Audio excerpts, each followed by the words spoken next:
Hello everyone, welcome to UP online coaching. तो आज के इस सेशन में हम करेंगे कक्षा 6 के गणित अभ्यास 1 के बी को। जैसा कि आपको पता है कि इस चैनल पे यूपी ऑनलाइन के इस चैनल पे कक्षा 1 से लेकर के कक्षा 12 तक के यूपी बोर्ड हिंदी मीडियम की सभी कक्षाएं संचालित हो रही हैं। आप उन वीडियो का लाभ ले सकते हैं। उसी अनुक्रम में मैं आपको कक्षा 6 विषय गणित को पढ़ा रहा हूँ, जिसमें मैंने दो वीडियो डाल दिए हैं। तो उन दोनों वीडियो में मैंने अभ्यास 1 में जितने भी कॉन्सेप्ट हैं उनको क्लियर किया है, और दूसरे वीडियो में मैंने अभ्यास 1 के ए में जितने भी न्यूमेरिकल हैं उनको मैंने सॉल्व किया है। अगर आपसे मिस हो गई है तो आप लोग प्लेलिस्ट में जाके कक्षा 6 विषय गणित के नाम से आपको प्लेलिस्ट मिलेगा, उसमें आप लोग देख सकते हैं। तो विलंब न करते हुए आज का सेशन हमारा स्टार्ट करते हैं। आज का हमारा जो सेशन है वो है अभ्यास 1 बी का न्यूमेरिकल हम लोग सॉल्व करेंगे। तो चलिए देर न करते हुए आते हैं आज के हमारे पहले सवाल पे। ठीक, इससे पहले कुछ बातें जान लेते हैं कि हम लोगों ने पहले पिछली कक्षाओं में क्या क्या पढ़ा। एक क्विक रिवीजन मान लेते हैं। पिछली कक्षाओं में हमने पढ़ा प्राकृतिक संख्या क्या होती है, और पूर्ण संख्या क्या होती है, पूर्ववर्ती संख्या क्या होती है, और अनुवर्ती या उत्तरवर्ती इसी को बोलते हैं। इसको हमने पढ़ा। और सिलेबस में एक चीज और था, उसका नाम है स्थानीय मान को भी हमने पढ़ा। तो आज हम लोग इस पे चर्चा नहीं करेंगे। आज हम लोगों को केवल न्यूमेरिकल करना है अभ्यास 1 बी का। लेकिन कुछ चीजें पहले जान लेते हैं। प्राकृतिक संख्या होता क्या है? प्राकृतिक संख्या गिनती की संख्याएं होती हैं, जैसे 1 2 3 4 5 ...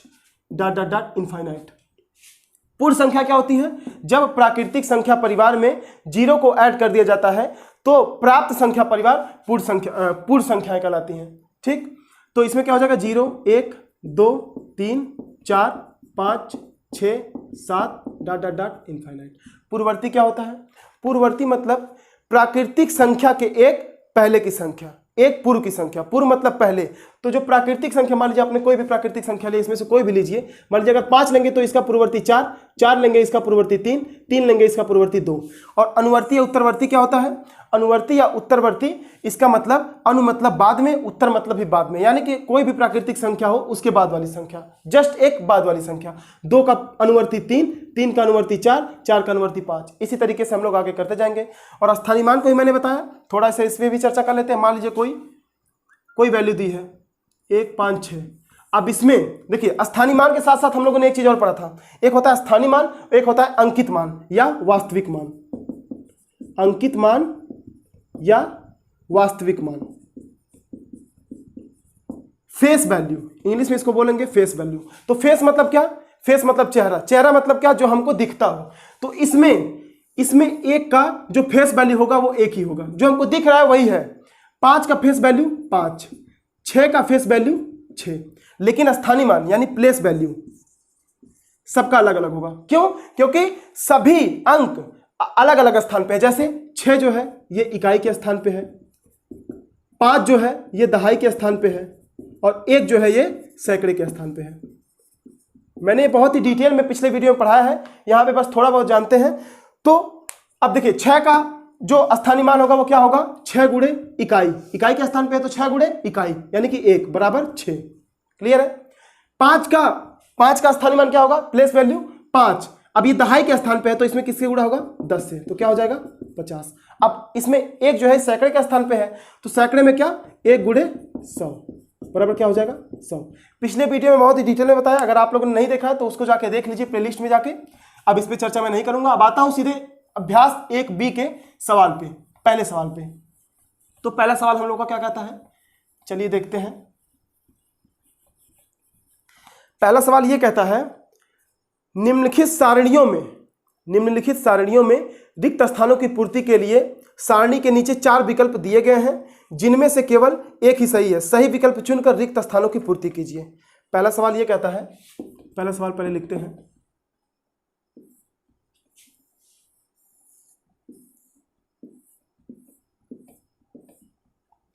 पहला सवाल दिया है यहां पे 4 5 6 7 8, यहां पे दिया है 23 24 25 और ये खाली है, ये है 27। और विकल्प दिए गए हैं 21, दूसरा विकल्प है 22, तीसरा है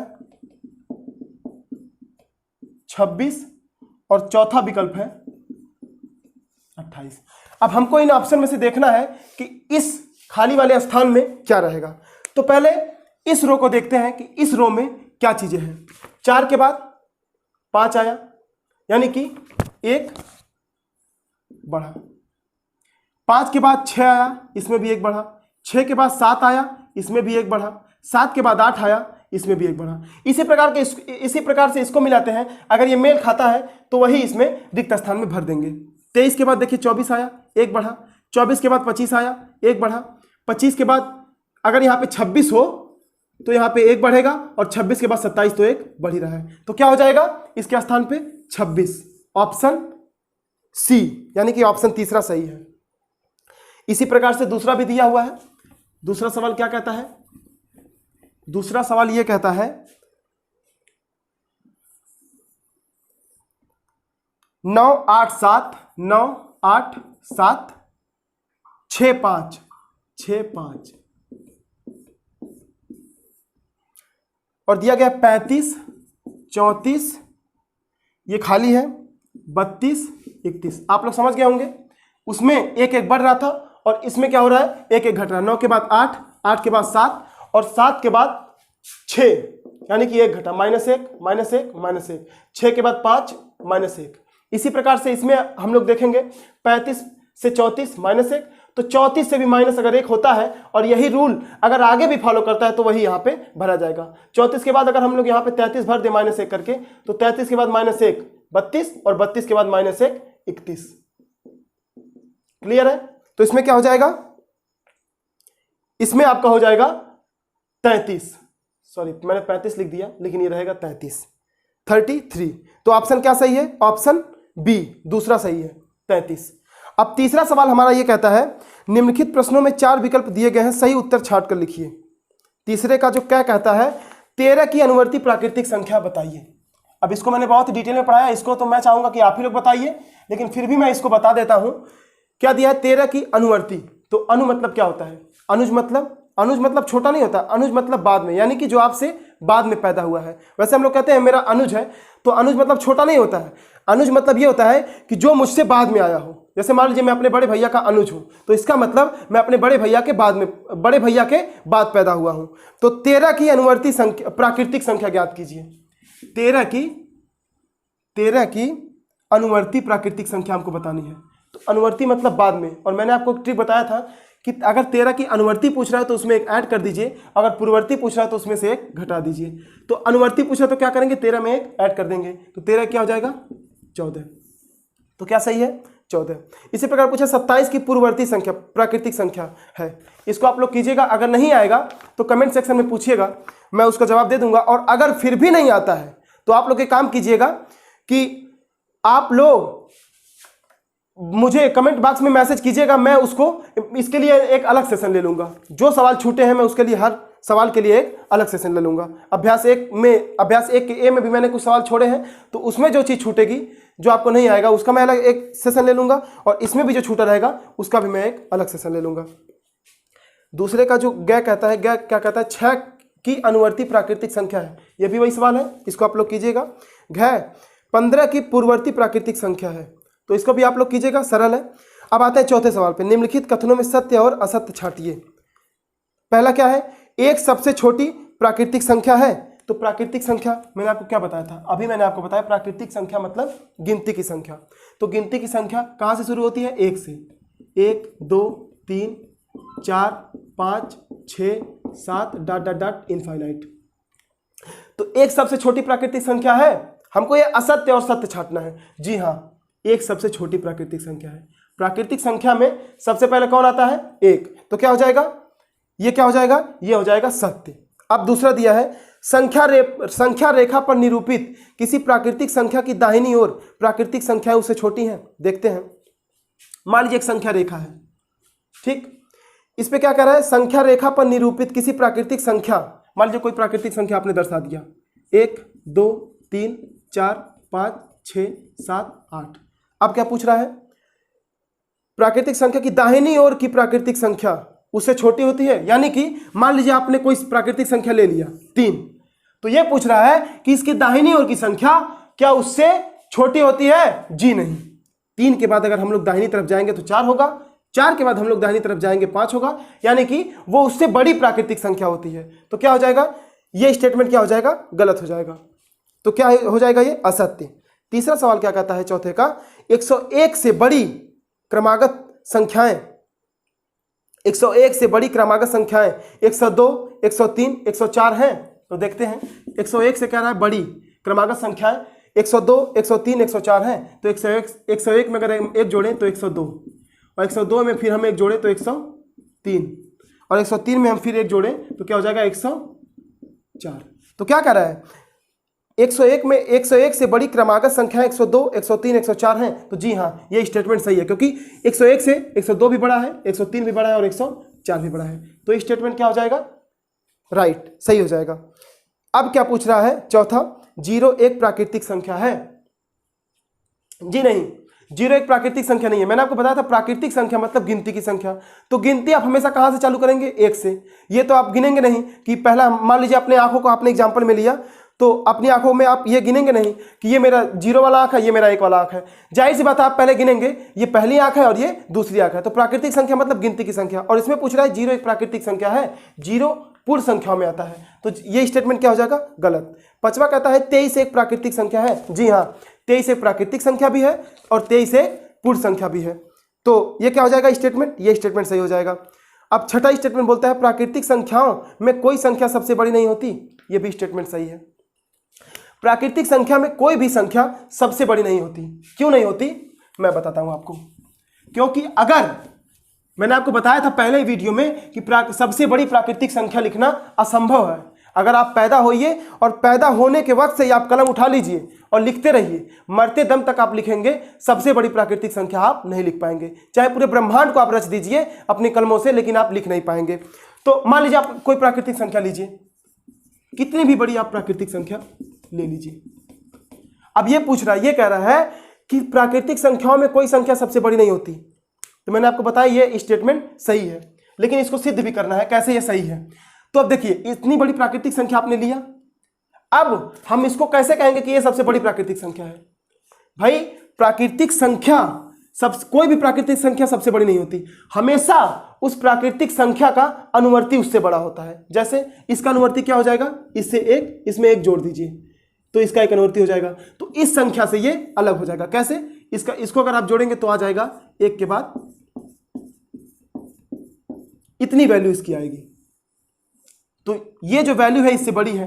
अब ये सबसे बड़ी है? जी नहीं। फिर आप इसमें एक जोड़िए, इसकी अनुवर्ती फिर इससे बड़ी हो जाएगी, इसकी अनुवर्ती फिर इस संख्या से बड़ी हो जाएगी। कहने का तात्पर्य है कि कोई भी प्राकृतिक संख्या सबसे बड़ी नहीं होती, उसकी अनुवर्ती उससे बड़ी होती है। अब 5वां सवाल क्या कहता है? 9999 की अनुवर्ती प्राकृतिक संख्या ज्ञात कीजिए। तो 9999 की अनुवर्ती प्राकृतिक संख्या ज्ञात कीजिए। तो अनुवर्ती मतलब बाद में मैंने आपको बताया, इसमें आप एक ऐड कर दीजिए। तो क्या हो जाएगा? 9 1 10 को 0 हासिल 1, फिर 10 को 0 हासिल 1, फिर 10 को 0 हासिल 1, फिर 9 1 10। तो क्या हो जाएगा? 10,000। तो 9999 की अनुवर्ती संख्या क्या हो जाएगी? 10,000। अब छठा पूछा है 1,01,000 की पूर्ववर्ती संख्या ज्ञात कीजिए। 1,01,000 की पूर्ववर्ती संख्या, पूर्ववर्ती मतलब होता है पहले। तो इसको आप लोग सॉल्व कीजिएगा, नहीं आएगा तो बताऊंगा मैं। चलिए मैं इसको बता देता हूं। 1,01,000 की पूर्ववर्ती मतलब पहले। तो मैंने आपको बताया पूर्ववर्ती ज्ञात करने के लिए आपको उसमें से एक माइनस करना पड़ता है। तो आप इसमें से एक माइनस कर दीजिए। एक में से एक गया 0 0 0, तो क्या हो जाएगा? 1,00,000। तो 1,00,000 इसकी वैल्यू आ जाएगी। अगला क्वेश्चन क्या कहता है? संख्या रेखा खींचिए और उस पर 9 तक की प्राकृतिक संख्याएं प्रदर्शित कीजिए। बहुत ही सिंपल है, कर लेते हैं इसको भी। एक संख्या रेखा खींचिए, कोई भी एक रेखा खींचिए, और उसमें यह कह रहा है उस पर 9 तक की प्राकृतिक संख्याएं प्रदर्शित कीजिए। तो प्राकृतिक संख्याएं बोला है, यानी गिनती की संख्या है। तो हम कहां से स्टार्ट करेंगे? बिल्कुल सही, 1 से। 1 2 3 4 5 6 7 8 9। क्लियर है?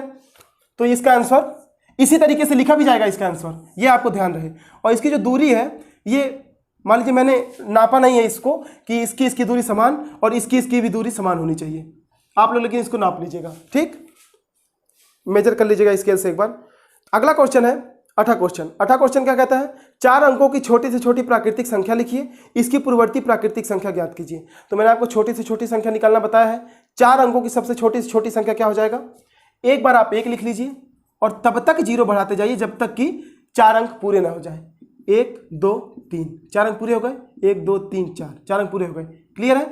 अब क्या कह रहा है कि इसके पूर्ववर्ती प्राकृतिक संख्या ज्ञात कीजिए। पूर्ववर्ती मतलब पहले की, तो इसमें से 1 माइनस कर देंगे। तो आप 1000 में से 1 माइनस कर दीजिए, 10 में से 1 जाएगा 9, 10 में से 1 जाएगा 9 और फिर यहाँ से 9, फिर यहाँ 9, क्लियर है, 999।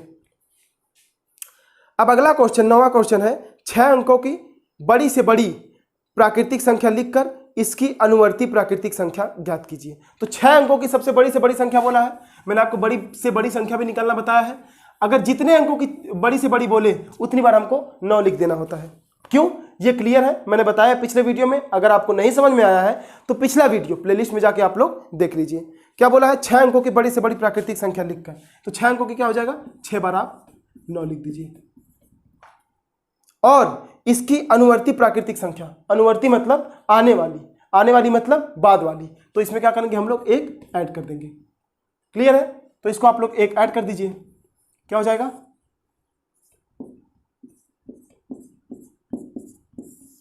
इसकी वैल्यू हो जाएगी 10 लाख, क्लियर है। अब 10वां क्वेश्चन क्या कहता है, सबसे छोटी पूर्ण संख्या बताइए। तो पूर्ण संख्या मैंने आपको क्या बताया था, पूर्ण संख्या आप लोग याद कीजिए, बिल्कुल सही। जब प्राकृतिक संख्या परिवार में 0 को ऐड कर दिया जाता है, जब प्राकृतिक संख्या परिवार में 0 को ऐड कर दिया जाता है तो वह पूर्ण संख्या हो जाती है।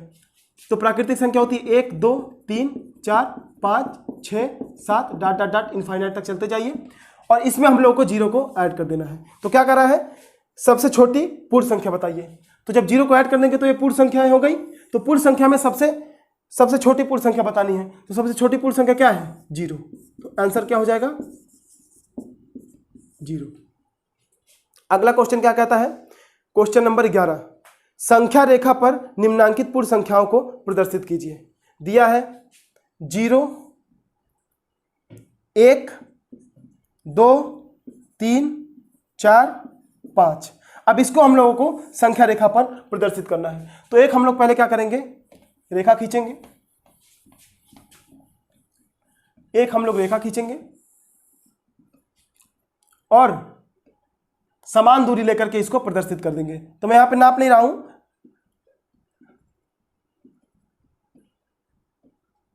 तो क्या हो जाएगा, 0 1 2 3 4 5, क्लियर है। आते हैं नेक्स्ट क्वेश्चन पे। नेक्स्ट क्वेश्चन हमारा ये कहता है, 3 क्रमागत पूर्ण संख्याओं में पहली और तीसरी का योगफल 28 है, संख्याएं ज्ञात कीजिए। तो इसमें कहा क्या है, 3 क्रमागत संख्याओं में, संख्या हमको नहीं मालूम है लेकिन यह जरूर बोला है कि क्रमागत पूर्ण संख्याओं में, 3 क्रमागत पूर्ण संख्याओं में। तो मान लीजिए आप लोग ले लीजिए पहली क्रमागत पूर्ण संख्या x। अगर पहली क्रमागत पूर्ण संख्या x ले लेंगे तो क्रमागत पूर्ण संख्या बोला है, तो दूसरी क्रमागत संख्या क्या हो जाएगी, ये हो जाएगी पहली क्रमागत बराबर x, तो दूसरी क्रमागत बराबर x प्लस 1, क्योंकि क्रमागत बोला है। मान लीजिए अगर ये 10 होता तो ये 10 प्लस 1 11 हो जाता, तभी ने इसके क्रम में ये आता 10 के बाद 11। और तीसरी क्या हो जाती, तीसरी क्रमागत संख्या x प्लस 1 प्लस 1, यानी कि 10 प्लस 1 प्लस 1, तभी ना ये 12 होता और तभी इसके क्रम में आता 10 के बाद 11 और 11 के बाद 12, तभी इसके क्रम में आता। तो इसी तरीके से ये पहली क्रमागत संख्या हो जाएगी x, दूसरी क्रमागत संख्या हो जाएगी x प्लस 1 और तीसरी क्रमागत संख्या हो जाएगी x प्लस 1 प्लस 1, यानी कि x प्लस 2, क्लियर है।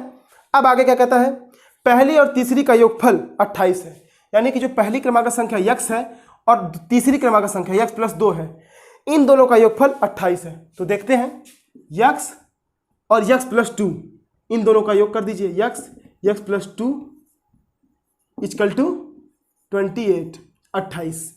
तो क्या हो जाएगा, यक्स प्लस यक्स बराबर हो जाएगा 2x प्लस 2 तो यहाँ पे है ही है, और ये हो जाएगा 28। तो 2x इक्वल टू 28 और ये प्लस 2 है, तो प्लस 2 जब उधर जाएगा तो क्या हो जाएगा, -2, 28 माइनस 2, तो 2x इक्वल टू 26। तो x इक्वल टू, जब यहाँ पे कोई चीज़ गुणे में होती है तो बराबर के उधर जाने पे, समीकरण में ये समीकरण का ये नियम होता है कि जब कोई भी चीज़ गुणे में होती है तो बराबर के उधर जाने पे वो भाग में हो जाती है। तो क्या हो जाएगा, यानी बटे में 26/2, 2 से 26 में भाग देंगे तो क्या हो जाएगा, इसका आ जाएगा 13, 2 × 1 = 2 और 2 × 3 = 6, 13। तो इसका मतलब x इक्वल टू क्या आ गया, 13। तो x की जगह पे आप लोग क्या लिख देंगे, 13। तो दूसरी क्रमागत संख्या क्या हो जाएगी, 13 + 1। तो क्या हो जाएगा, 13 + 1 इक्वल टू 14, 14। और तीसरी क्रमागत संख्या तब क्या हो जाएगी, x + 2, यानी कि x equal to 13 + 2 equal to 15। तभी देखिए बोला था कि क्रमागत संख्या है। अब देखिएगा इसको, देखिए क्रम में है कि नहीं, 13 के बाद 14, 14 के बाद 15। तो ये रहे आज के आपके 12 क्वेश्चन। आज यहीं पे अभ्यास 1 का भी खत्म होता है। अब हम लोग मिलेंगे अगले लेसन पे। आपका एक चैप्टर खत्म हो गया। अगला लेसन जो आपका है पूर्ण संख्याओं पर संक्रियाएं, यानी कि इसमें जोड़ घटाना गुणा भाग हमको करना है। तो इसको हम लोग अगले वीडियो में करेंगे। तो अगर आपको ये वीडियो अच्छा लगा तो इस वीडियो को लाइक कर दीजिए, इस वीडियो को भी शेयर भी कर दीजिए और चैनल को भी सब्सक्राइब कर दीजिए, बेल आइकॉन भी दबा दीजिए, ताकि हमारे जो भी वीडियो बने उसका लाभ आप सबसे पहले ले सकें। Thanks for watching.